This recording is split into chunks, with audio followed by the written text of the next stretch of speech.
Surya Varman's vision becomes clear. It's a homage to the gods and a statement of his own divinity. There it is, his sacred mountain, protected on all sides by moats representing mythic oceans. But in reality, the moat could not keep the dangers of the outside world at bay.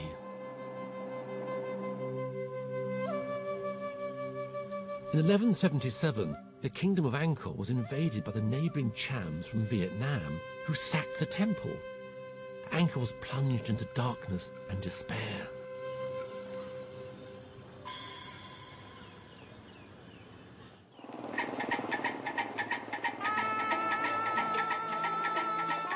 But this was not the end of Khmer civilization. A new god king, Jayavarman VII, came to the throne and in 1181 drove the invaders out.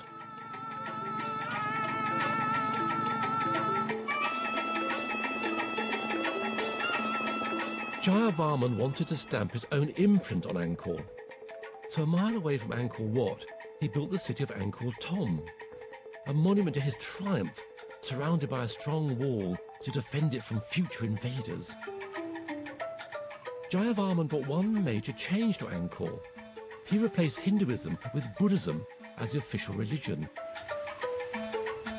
The centerpiece of Angkor Thom is a tomb and Buddhist temple called the Bile, hauntedly enigmatic and beautiful. Its walls are adorned with huge and powerfully carved faces. These are my treasure.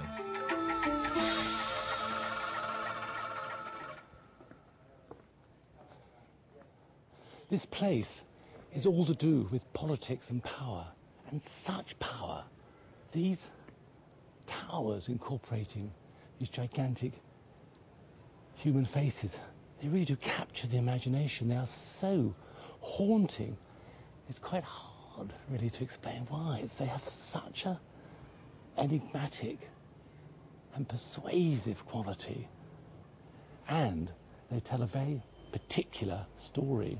What you have here are the images of all that was powerful and important in this land at the time this place was built. Here we see the king making images to entice and unite his people.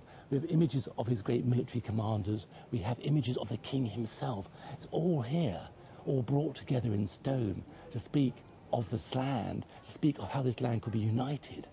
And on the tallest tower of them all was a huge image of the king himself, combined with an image of the compassionate Buddha. Here was the king, the great conqueror, the great commander, the great protector of his people, yet also a man of compassion, a man of caring.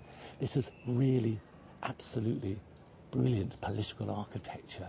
And one looks around, and these stones, though ancient, these faces, though antique, still speak a very potent and powerful language.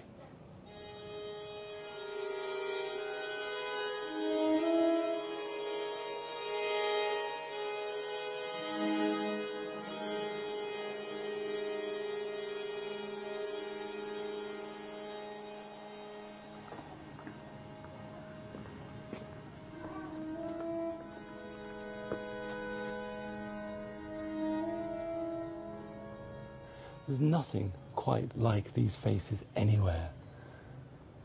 They are beautiful. Art in the service of politics, perhaps. Certainly sacred art. Sculpture and architecture combined, of course. That's one of the reasons why they are so exciting. Not one thing or the other. Building a portrait, both things at once. And the smile, this knowing smile, the eyes, they stare, don't they? Look. They look into your soul.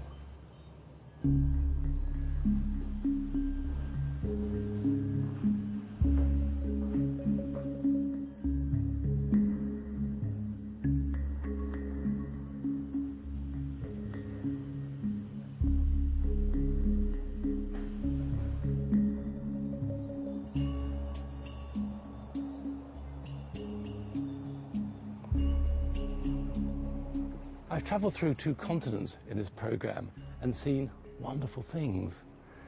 But what I found most moving, most memorable, are the connections that traditional people have with nature. They see life, soul, spirit in all things. Animals, rocks, the landscape, stones of buildings. It's amazing, really. And I find it very, very, very convincing view. In the West, arrogantly, we see souls only dwelling in humans. This can't be right, can it? These stones are given huge human faces. What's it saying? Of course it's saying the same thing. The stones, the buildings are alive. As one looks, one knows it's true. Because the building has such a personality, such a presence, the presence of a living thing.